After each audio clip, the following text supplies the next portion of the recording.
FIMA est le Festival international de la mode en Afrique qui fête ses 20 ans. Voilà, où dans tous les pays africains, on est passé pour élire les top models, où on a fait passer le message dans le domaine de la coopération sud-sud. Cette année, le FIMA va se passer au Maroc, sous l'égide de Sa Majesté Mohamed VI, que Dieu l'assiste. Le FIMA est un événement culturel, artistique, pour amener les jeunes à comprendre que l'art et la création peuvent les aider à créer de l'emploi, à rester chez eux. Montrer que la mode africaine existe bel et bien, que la mode africaine est une mode que tout le monde va porter, qu'ils doivent porter. Aujourd'hui, sur le continent, on ne parle pas que de guerre ou de maladie, on parle aussi de création et de côté positif.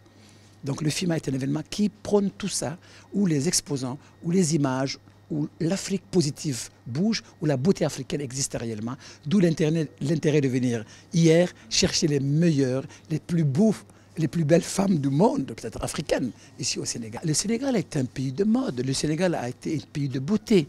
On a choisi les top modèles parce qu'il y a quand même plus de 20 pays qui ont fait ces concours-là. Donc le Sénégal fait partie maintenant de ces pays qui vont faire le concours à Dakhla au Maroc.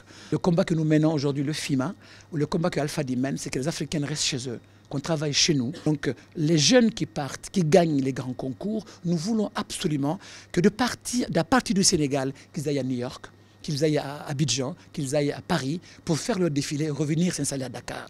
Parce que c'est une richesse qui part.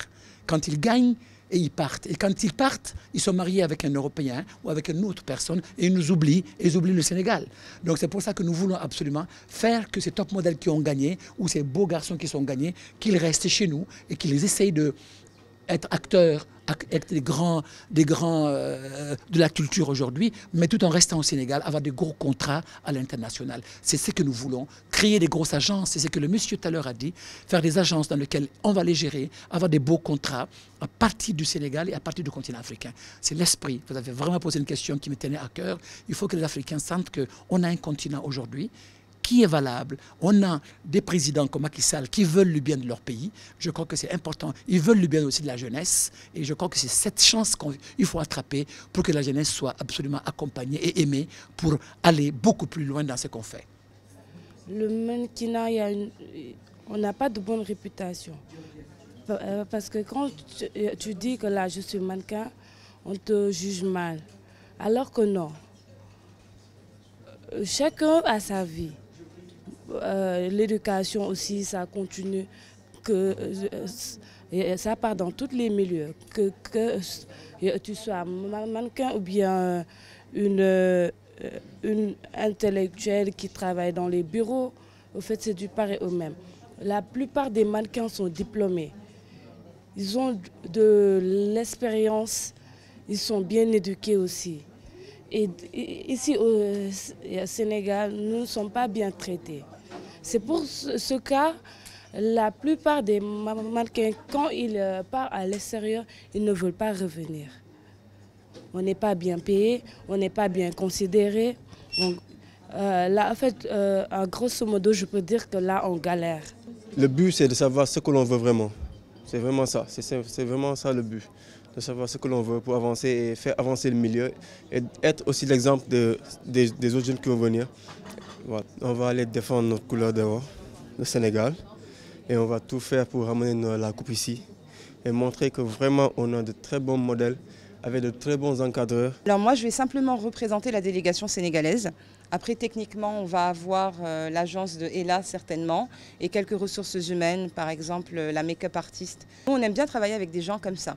On aime bien valoriser les personnes qui sont déjà présentes, mais aussi celles qui reviennent et qui ont envie de contribuer à l'économie du Sénégal. Finalement, c'est ça qui est important. C'est qu'est-ce qu'on fait ensemble pour faire développer ce pays. Comment on fait quand on n'a pas beaucoup de moyens, quand on n'a pas une structure encore qui est capable d'avoir de gros marchés. Comment on fait en fait pour percer le marché local et avoir une valeur ajoutée. Moi, je dis simplement que c'est possible. Et ça, il faut vraiment y croire et il faut être persévérant pour pouvoir aller de l'avant. Où je sais que la mode africaine est beaucoup aimée au Sénégal. Les Sénégalaises et Sénégalais, c'est des gens qui sont très traditionnels, très modernes aujourd'hui, qui accompagnent la jeunesse sénégalaise, vit et ils aiment leur continent. Donc d'où l'intérêt de donner une chance à cette jeunesse qui doit venir peut-être exposer leur modèle, leur image. On a invité des grands créateurs qui vont venir. Il y a la Dioumadian, Kole Soardo, Lamine Diassé. Il y a beaucoup de créateurs qui seront là à Dakhla pour montrer leur collection et leur création. Il y a parmi les concours de jeunes stylistes aussi, il y a une Sénégalaise qui a gagné, je ne dirai pas son nom. Sur 350 dossiers, il y a une Sénégalaise qui a passé. Voilà, il y a beaucoup de pays qui seront là aussi. Les top modèles, il y a aussi 2 qui sont là, les plus beaux, qui vont représenter le Sénégal aussi. Donc une manière de donner une force à la jeunesse, et réellement montrer que l'Afrique aussi peut faire la mode et qu'aujourd'hui nos dirigeants, nos politiques africains doivent aider la jeunesse, les banquiers doivent financer les créateurs. Une manière de pouvoir montrer que l'Afrique est un continent positif, est un continent où aujourd'hui on doit faire avec la création et la mode pour aller de l'avant.